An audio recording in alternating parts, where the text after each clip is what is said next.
സാദിഖലി തങ്ങൾ പ്രതികരിക്കുകയാണ് അതിലേക്ക്.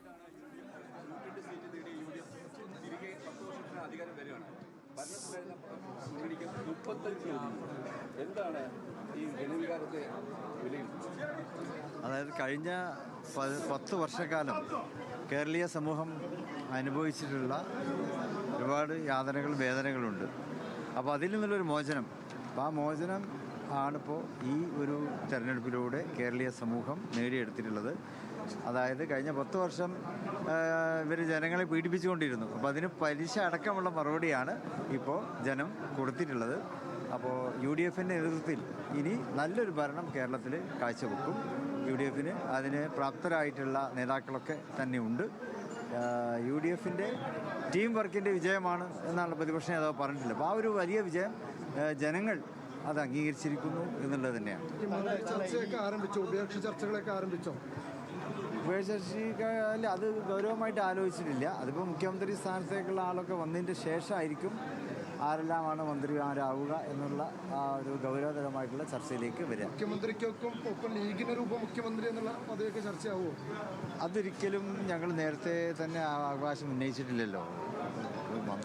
നല്ലൊരു മന്ത്രിസഭ വരണം, ലീഗിനെ അർഹിക്കുന്ന തരത്തിലുള്ള ഒരു പ്രാതിനിധ്യം മന്ത്രിസഭയിൽ ഉണ്ടാകും എന്ന് തന്നെയാണ് ഞങ്ങൾ വിശ്വസിക്കുന്നത്. ആർക്ക് വേണ്ടി? മുഖ്യമന്ത്രിക്ക് വേണ്ടി പല സ്ഥലങ്ങളിലും ഫ്ലക്സുകളൊക്കെ വരുന്നുണ്ട്. അതൊക്കെ അവരുടെ പാർട്ടി പ്രവർത്തകന്മാരുടെ വികാരങ്ങളായിരിക്കും. അവസാനം അന്തിമമായിട്ടൊരു തീരുമാനം വന്നാൽ ആ തീരുമാനത്തിനോടൊപ്പമായിരിക്കും എല്ലാവരും ഉണ്ടാവുക. ലീഗ് അടക്കമുള്ള ഘടകകക്ഷികളുമായിട്ടൊക്കെ ആലോചിച്ചിട്ടായിരിക്കും ഹൈക്കമാൻഡ് ഈ തീരുമാനത്തിലെത്തുക എന്നാണ് ഞങ്ങൾ മനസ്സിലാക്കുന്നത്. ലീഗിന് ആരായാലും കുഴപ്പമില്ല, അങ്ങനെ ഒരു അല്ല, ഹൈക്കമാൻഡ് കോൺഗ്രസിനാണല്ലോ അതിൽ അന്തിമമായിട്ടൊരു തീരുമാനം പറയേണ്ടത്. അവർ ഞങ്ങളോടൊക്കെ ആലോചിച്ചിട്ടായിരിക്കും തീരുമാനം പറയുക. അപ്പോൾ ഞങ്ങൾ അവരോട് ഞങ്ങളുടേതായിട്ടുള്ള അഭിപ്രായം പറയും. ലീഗിൻ്റെ മനസ്സിലൊരു പേരുണ്ട്, അങ്ങനെ കരുതാവോ?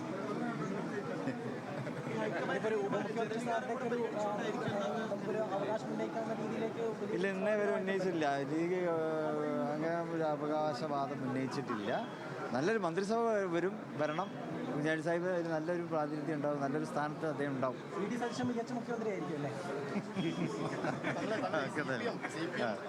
പരാജയമാണ് CPM-ന് കേരളത്തിലുണ്ടായത്. അത് ശക്തിയായി തിരിച്ചു വരണം എന്ന് ആഗ്രഹിക്കുന്നുണ്ട്. എന്താണ് CPM തിരുത്തണമെന്നാണോ തോന്നുന്നത്? എന്താണ്? അല്ല, ജനങ്ങൾ തിരുത്തി കഴിഞ്ഞു. ജനങ്ങൾ ഇതേവരെ വിചാരിച്ചിരുന്നത് അവർ തിരുത്തുമെന്നായിരുന്നു. അവർ തിരുത്താൻ തയ്യാറായില്ല.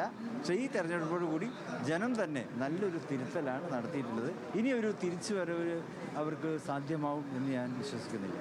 തമിഴ്നാട്ടിലെ ഭരണം പിടിക്കാൻ മുസ്ലിം ലീഗിൻ്റെ കൂടി പിന്തുണ കിട്ടുകയാണെങ്കിൽ സാധ്യതയുണ്ട്.